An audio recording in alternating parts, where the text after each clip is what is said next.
Okay, so we're removing the battery tray, and we've got several fixings. The first of which is this one up here, which supports the the heater box that screws into the part of the bracket. You've got two fixings into the chassis down here. A slightly awkward one over here, which screws into this brace, and another awkward one underneath the tank at the bottom here, which goes through the chassis. I'm going to leave the tank, the reservoir, attached to the tray, as it makes it convenient. I'm not taking any of the pipes off, and the whole thing will just swing around and pivot out of the way when we get onto the work. So, undoing this top one. It's a captive nut, so you just undo the bolt itself, but it does go through a rubber bush. There's actually part of this rubber bush is missing, which I'll replace when I refit this correctly later. There should be two halves, if you like, of the rubber bush, and this has half of it missing. So the two bolts which support the back of the battery tray, which go into the chassis, are here. One of them is accessible with a socket, the other one under here isn't. So once it's slackened off with a spanner, as soon as you can get your fingers onto it and undo it, and it's quicker that way. So they only need to be short bolts going in. There, well, there's one.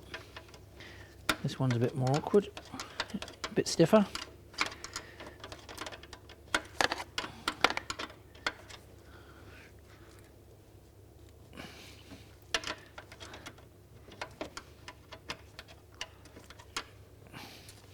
In fact, I shall change tools and go onto a socket.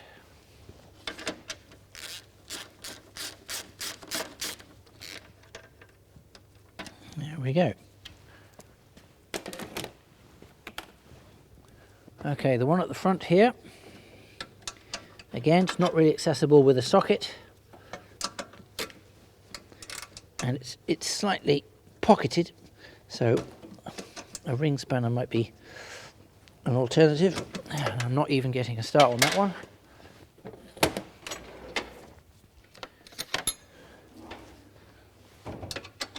So a ring spanner with an offset is what you need to get this one to start.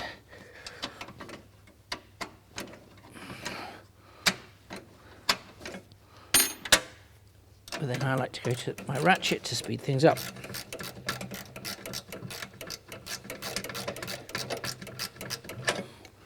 And you should be able to get to a point where you can undo it by hand.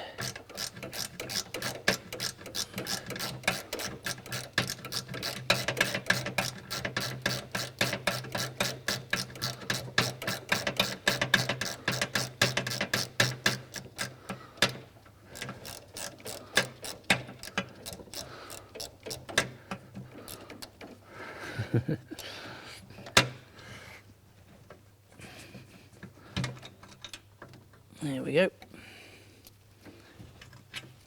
Now the awkward one. Okay, so here is the head of the awkward bolt.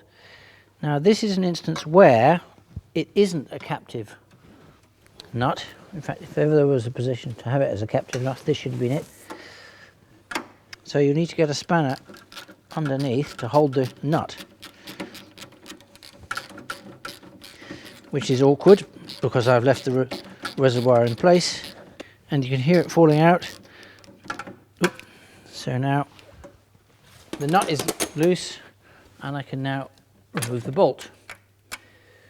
So the whole tray is now loose, and I will now pivot the whole thing around on the pipes that come from the bottom of the reservoir, and it just will sit reasonably nicely out of the way there.